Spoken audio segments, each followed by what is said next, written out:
briefly speak on the results of the Sherpa track. We would thereafter be very glad to respond to your questions and comments. The message of our presidency, as you are all aware, is that we are one earth, one family, and we share one future. This draws on an age-old belief of Vasudhaiva Kutumbakam. The entire proceedings of the New Delhi summit are in fact organized accordingly, with 3 sessions devoted to each aspect of this theme. Now, reflecting this approach, we have consciously sought to make this G20 as inclusive and broad-based as possible. It is witnessing the participation of its 20 member states, 9 invitee nations, and 14 international organizations. It is a matter of particular satisfaction for us that the African Union has this morning become a permanent member of the G20, that too during the Indian presidency. This is in keeping with the priority that we attach to addressing the urgent concerns of the Global South. You would recall that at the beginning of our presidency, Prime Minister Modi's initiative, 125 nations were consulted to express the voice of the Global South. In terms of its organization and program, the Indian presidency, if I may say so, has been exceptional. Events have been spread across 60 cities, which are truly across the length and breadth of India. There has been a popular participation and a societal involvement of an extraordinary degree. The interest in G20 proceedings have been particularly strong among our youth. It has been an opportunity to showcase our culture, traditions, and heritage as well. The G20 has contributed to making India world ready and the world India ready. The declaration that the leaders have agreed on today focuses on promoting strong, sustainable, balanced, and inclusive growth. It seeks to accelerate progress on SDGs and has come up with an action plan accordingly. It envisages a Green Development Pact for a sustainable future.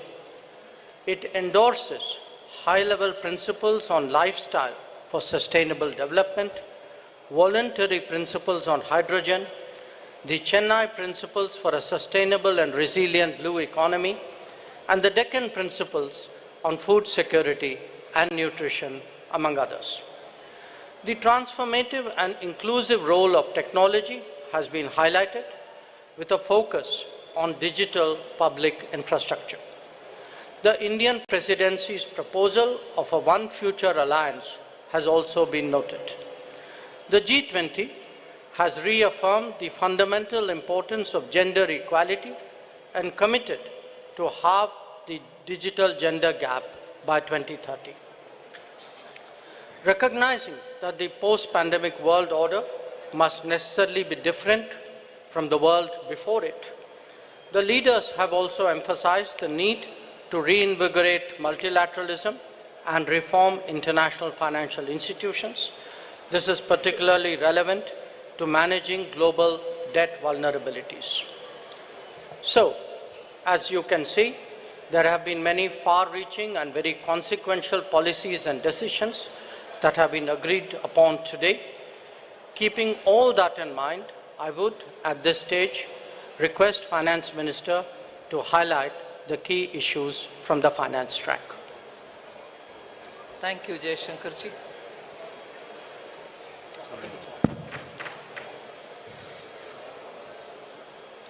As was said by the External Affairs Minister, under the guidance of Honorable Prime Minister, India's G20 presidency has worked for the theme One Earth, One Family, One Future.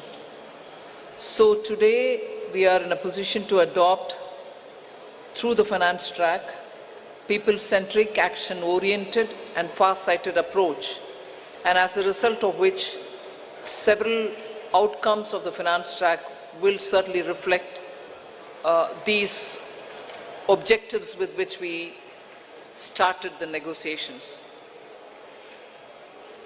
It has been very clear in our mind that we should ensure that no one is left behind in our pursuit of global solutions. So we have endeavored to support countries, especially those from the global south, to be an integral part of the global decision-making process. The G20, as you all know, is a very diverse group. Each country is at different milestones of economic development, and their trajectory is also very different in achieving their developmental goals. So through well-curated debates and careful assimilation of all the perspectives, the Indian presidency has crafted solutions that resonate with each member, offering a shared path forward for all. Many action-oriented outcomes of this presidency contain comprehensive strategies that cater to the unique needs and aspirations of all developing nations. We assumed the presidency at a challenging time of geopolitical tension. The Indian presidency has worked to ensure that these divergences don't overshadow the core developmental outcomes or concerns of the global community that demand collaborative solutions. So today, as I look back at the 10 months of Indian presidency, I am left with gratitude and satisfaction. I can confidently state that the Indian G20 presidency has walked the talk. Now, let me share with you just some of the key achievements of the Indian presidency, the finance track. First one is the outcomes which are focused on strengthening the MDBs to address shared global challenges of the 21st century. So under this strengthening MDBs, there are 4 key highlights that I'd like to bring to your notice. The first one is agreement on the need for a better, bigger, and more effective MDBs. It is so necessary to have better, bigger, and more effective MDBs because the developmental demands from all across the globe is so high, these institutions will have to be better and bigger. This is also going to contribute to enhancing representation and voice of developing countries in the decision making. The second under the MDBs, strengthening of MDBs, is the G20 Independent Expert Group on strengthening MDBs, and this was established and it has submitted its volume 1. The first report, their report consists of 2 volumes. The first volume has already been submitted. The report recommends a triple agenda that dovetails with the call for the bigger, better, and more effective MDBs. The third point in strengthening MDBs is the agreement to collectively work towards boosting World Bank's financing capacity. Here the options will be explored that will deliver a powerful boost to the IBRD headroom to support low-income and middle-income countries. And the fourth, endorsement for the G20 roadmap for implementation of the recommendations of an independent panel on capital adequacy framework of the MDBs. So the CAF recommendations are focused on enabling MDBs to use their existing resources effectively. The roadmap estimates, this is going to be of interest for the media, the roadmap estimates that implementation of the CAF and the measures thereby will potentially yield additional lending headroom of approximately $200 billion over the next decade. So through these achievements, India has harnessed the opportunity provided by the G20 presidency to effectively articulate and embed the priorities of the global south in the larger global conversation on the MDB reforms. I move to the second, laying the building blocks for a globally coordinated and comprehensive policy and regulatory framework for crypto assets. The global push for clearer policies on crypto assets has gained momentum under the Indian presidency, and a global consensus is emerging on the same. The presidency will support the IMF and the FSB, and FSB is also setting the contours of the regulatory framework for a globally coordinated approach to crypto assets. So the presidency, with the support of IMF and the FSB, is setting these contours. The IMF and FSB synthesis paper, about which I've spoken to the media earlier, including a roadmap. On that, I just want to give my observation. This synthesis paper delves into how the policy and regulatory frameworks developed by the IMF and the FSB, alongside the other standard-setting bodies, will fit together and interact with each other. This paper is now available in the public domain for all of you all to see. The third one, which I'd like to draw your attention to, is the financial inclusion and productivity gains through digital public infrastructure. India, as you all are aware, through the India Stack, became the first country to develop all three foundational DPIs: the digital identity, the real-time fast payment, and a platform to safely share personal data without compromising privacy. So embedded this concept in the G20 financial inclusion agenda by formulating G20 policy recommendations for advancing financial inclusion and productivity gains through digital public infrastructure. This set of recommendations cover 5 aspects: use of DPIs and accelerating financial inclusion, fostering well-designed DPIs, regulatory and supervisory aspects of DPI, institutional and governance arrangements by DPI, and ensuring customer protection. So DPI has also been integrated into the G20 Financial Inclusion Action Plan, the FIAP, which will run between 2024 and 2026. That's a strong legacy of the Indian presidency.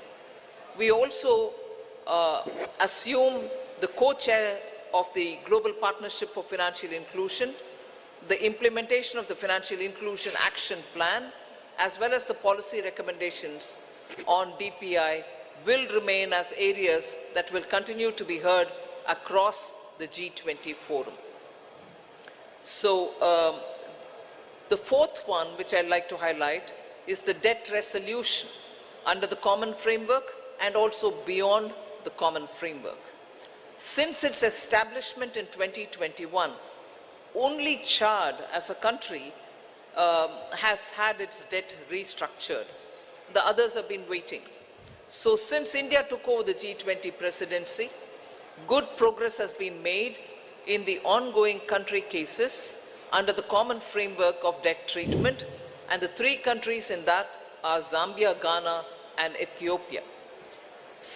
We've also succeeded in using the G20 platform to also put in place a coordinated mechanism to address the debt situation of Sri Lanka, which is outside of the common framework.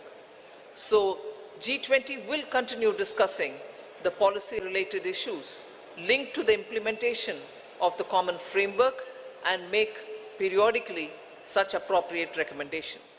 The launch of, which is co-chaired by IMF, the World Bank, and also the G20 presidency, to enhance the conversation among the various stakeholders and address current shortcomings in the debt restructuring process. That has now become an institution which is actually acting as a catalytic agent in getting resolutions done faster. The fifth point under the finance track, which I'd like to bring to your notice, is the financing of cities of tomorrow.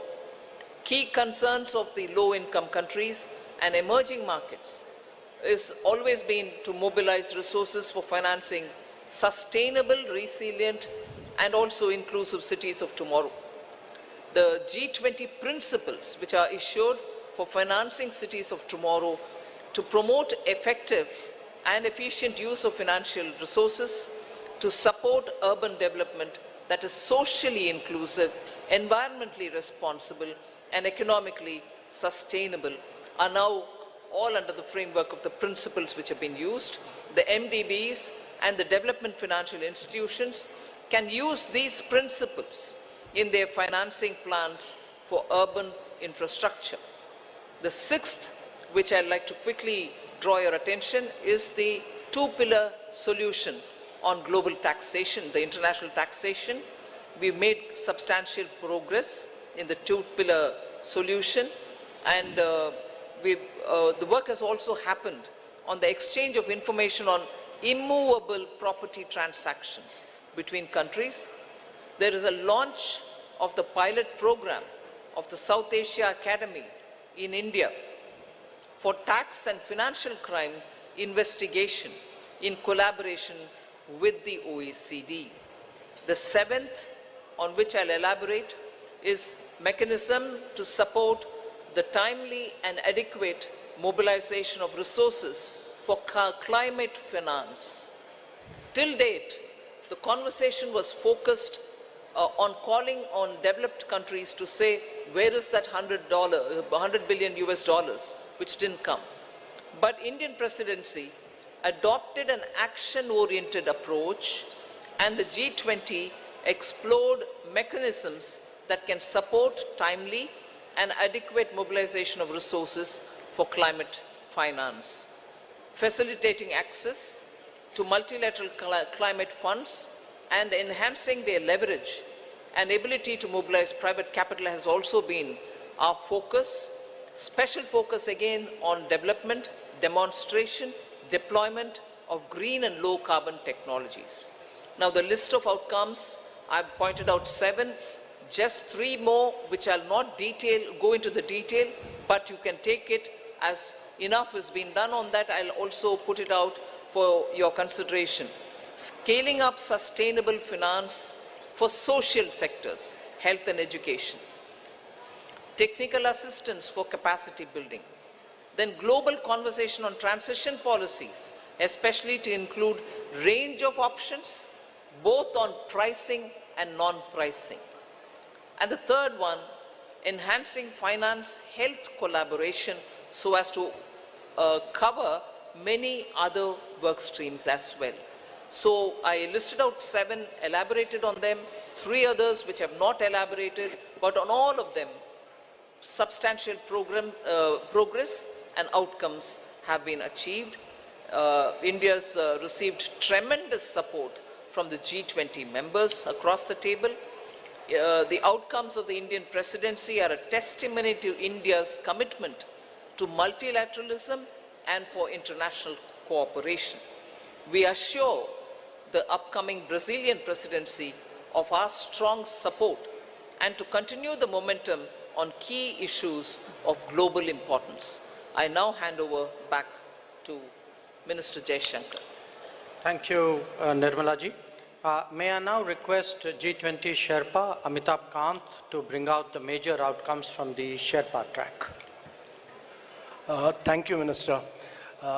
So first of all, when we started India's presidency, the Prime Minister had said that India's presidency must be inclusive, it must be decisive, it must be ambitious, and it must be action-oriented. The New Delhi Leaders' Declaration has 83 paras in all. All 83 paras have 100% consensus across all countries. There are 8 paras on the geopolitical issue, which is entitled Planet, People, Peace and Prosperity. All those 8 paras have 100% acceptance. All countries have unanimously supported the New Delhi Leaders' Declaration. This is one declaration without a single footnote and without any chair's summary. this is a complete statement with 100% unanimity. This demonstrates both the Prime Minister's and India's great ability to bring all developing countries, all emerging markets, all developed countries, China, Russia, everybody together on the same table and bring consensus. Secondly, this has been the most ambitious presidency in G20's history ever, because the number of outcomes it has, both the outcomes and the annexed documents are about 112, which is more than 2.5 times which has ever been achieved before. Thirdly, this presidency, if you go through the New Delhi Leaders' Declaration, it has a huge India narrative, it has a huge India footprint, whether you look at the Deccan high-level principles on food security, whether you look at the Chennai high-level principles for blue ocean economy, whether you look at the Goa roadmap for tourism, whether you look at the Gandhinagar implementation roadmap for land restoration, or Jaipur call for enhanced MSMEs, all this will leave a huge footprint of India in G20. So one of the key achievements to my mind, one is that we've achieved a very major green development pact in today's world of climate action and climate finance. Every single country has come together to focus on green development pact, which has financing, which has focused on global greenhouse gas emission by 43% by 2030, which has a doubling provision of adaptive finance by 2025, which has a global biofuel alliance, which has completely new principles of life for sustainable development, which has ending plastic pollution, which has reducing disaster risk, and a whole lot of other components put together as the Green Development Pact of the leaders of G20 countries for a greener world of tomorrow. Secondly, there is a huge focus on accelerating progress on sustainable development goals, because the COVID had hit a vast segment of our population. There's a G20 action plan to accelerate progress on SDGs. There is a huge focus on education, health, nutrition. There's a huge focus on creative industries like culture as a transformation for SDGs. And there is a huge focus on inclusive and resilient growth in this entire things, some of which, most of which the finance minister has spoken about, so I'm not talking. But I think one of the biggest achievements of this New Delhi Leaders' Declaration is what we've achieved on women-led development, with a massive focus on women empowerment and gender equality. And this focuses on reducing labor force participation gap, bridging the gender digital divide. There's a huge focus on gender inclusive climate action. There's a completely big focus on women's food security, nutrition and well-being. And we've created a new working group on empowerment of women, which Brazil will carry forward. There's the next